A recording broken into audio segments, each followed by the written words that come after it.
गायब हो गई है। दारिया सामने आओ। हम उसे ढूंढ लेंगे भाई, हर हाल में ढूंढ लेंगे। हाँ, हर हाल में ढूंढना होगा उसे। चलो।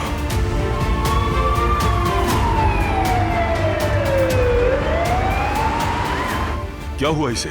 इनके दिल पर चाकू से वार किया गया है और खून बहुत ज्यादा बह गया है डॉक्टर। इसे फौरन ऑपरेशन थिएटर ले जाओ, जल्दी करो जल्दी।